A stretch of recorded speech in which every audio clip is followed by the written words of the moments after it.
The Johnson Foundation has really had a transformative impact on the college's campus, both in terms of facilities and structure, particularly in the Johnson Memorial Building, and also to some extent in the Center for the Arts, but even more so in terms of the support of faculty and the curriculum and student work in a variety of fields. I can't think of another foundation that has had the kind of impact that the Johnson Foundation has had. And in many ways, you do have to attribute that to Julie's close relationship with the college and to her willingness to continue to be part of the college and think of the college as a partner in the things that she wanted to see accomplished in the world of liberal arts education and in the things that we want to accomplish at Middlebury. And so really she's been more like a family member than a foundation in her relationship to Ron Leibowitz over many years, and certainly to the rest of us who have been in the position of being able to carry out a lot of those programs. One of the things that I think has been most useful about the way in which her gifts have operated over time, the foundation's gifts, is that they've been able to keep pace with the college's changing goals and aspirations. She's been very open to conversations about how things might be used differently as goals change over time. She's been always interested in and excited about the new things that we're doing here. And so the gifts that she's made have really been transformative in ways that really are hard to calculate because they cover so many different areas of the college and so many different aspects of the curriculum. I've had the privilege, well, it's been a long time now, but I've had the privilege over 4 decades to watch the impact of the Johnson gifts to our programs in the arts and particularly in the visual arts. And indeed, they've fostered the growth of art history, studio art, architectural studies, as well as the growth of some of the other arts on campus. There are very few gifts that could have a stronger impact on an academic program and on students than a professorship that gives the opportunity for the faculty member holding it to go a little bit above and beyond what you normally can accomplish in the classroom. The kinds of enrichment funds that are associated with the Johnson professorships allow faculty holding them to do more interesting and creative things, to invite students to meet with lecturers after a talk, to take students on trips, to acquire things we wouldn't otherwise be able to acquire in the way of equipment, and really to enhance the in-class experience with those kinds of extra enrichment that really make the education we offer at Middlebury special. When I'm thinking of the people who've come, sort of as Johnson speakers, some of the people who come to mind are Jim Buchanan, who won the Nobel Prize in economics and came up here and really tried to show students how politics and economics interact and met with students afterwards. And another one was Doug North, who was another Nobel Prize winner, who talked about history of economics. And it brings the students here at Middlebury,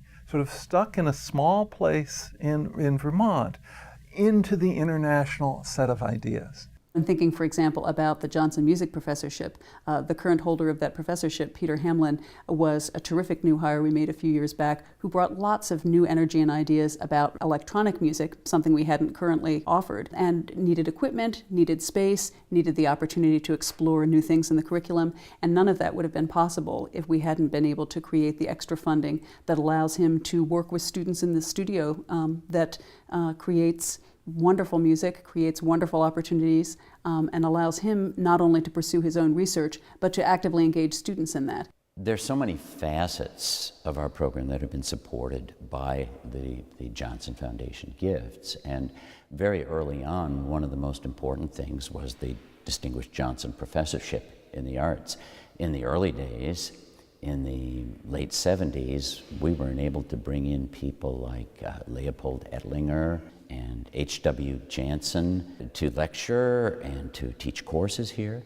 The professorships morphed into the Johnson Professorship, supporting faculty members, and I've had the privilege of holding the Johnson Chair twice during my decades here. And it's been particularly important to me developmentally for my courses. It offered me the opportunity that I couldn't have gotten support for otherwise to travel and photograph for my courses. The Johnson Foundation for me has been transforming. I was always going to publish a lot, but the question was, what would I focus on? And because of the Johnson Foundation and being here at a liberal arts school, I've focused on liberal arts teaching and what happens there, which means I did Principles of Economics book, which is one of the top-selling books in the U.S., which means I not only impact the students here, but probably 120,000 students a year are impacted through my various books. I cannot define myself separately from the Johnson Chair because it just so transformed the type of research I did that, I can't think of it separately from that.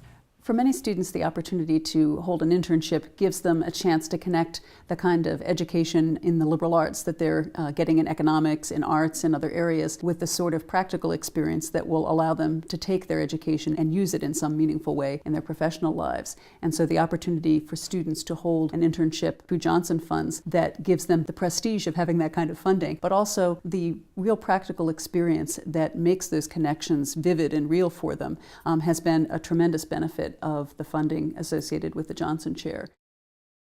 The Johnson Building has always been a tremendous center of creative energy, and one of the things that's been fun to watch over the last few years has been the resurgence of interest in using the Johnson Gallery space in the building for student work and for continued exhibition of artwork that's on loan from the museum. Another thing that I know has been very much prized about the building is its flexibility in the way that it allows for students to both use the lounge space for studying and mount exhibitions of their own work and really occupy the space, live in the space. It's hard to keep the students out of the building. They really love that space, and it's been a tremendously creative and energetic space for them.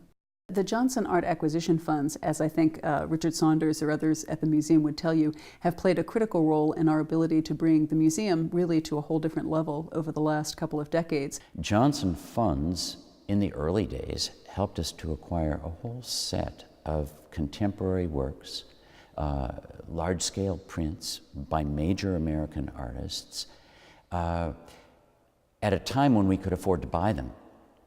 And they'd be untouchable today. We've tried very hard to be strategic in what we've acquired, and I think have done a terrific job of using the Johnson Art Acquisition Funds to bring some significant works that not only are terrific works of art in their own right, but things that our faculty have chosen for their contribution to the courses that they teach. The Johnson Funds have also contributed to the acquisition of other teaching examples for our collection, and it is a teaching collection first and foremost. The D.K. Smith Professorship was created fairly recently at the request of Ron Leibowitz in conversation with Julie in talking about new opportunities that we wanted to be able to offer in economics and the growth of the funds that might make that possible. And one of the things that really distinguishes that chair is that it provided a chance to honor a fairly recently tenured economist in the department with a recognition of his work that I think was in some sense long overdue. And so Pani Wanava, who currently holds the chair, is someone who's been terrifically active in working with students, someone who we had wanted to recognize for a long time. And I remember the occasion on which we called him into Ron's office to offer him the D.K. Smith Chair. He was really overcome with pleasure at the idea of being part of the D.K. Smith legacy. I can't imagine a name that would have been more significant to attach to a chair for Pani to hold. And I think for many economists, because it's a very marketable field, being able to offer that recognition is a way of ensuring the continuing quality of the economics department. The impact of the Foundation's support of students, I think, is especially important at a time when all of us recognize that the costs of colleges like Middlebury are not going down. I think we find that our efforts to attract the strongest students, regardless of their ability to pay, are absolutely critical to keeping Middlebury the kind of vibrant intellectual community that it was in the past and that we want it to continue to be in the future. And so we certainly consider scholarships to be among the most important things that anyone can support, and to see a foundation support the level of scholarships that the Johnson Foundation has supported is really a kind of commitment to the students and the energy that the students bring to campus that I think is absolutely critical. Julie, on behalf of everybody at Middlebury College, I'd like to thank you for the support that you and your family have offered for close to 50 years. Your support of the curriculum, of our students, of our faculty, of everything that makes Middlebury the liberal arts college that it is, has had a really transformative impact over many, many decades. And so on behalf of Ron and everyone else, thank you very much.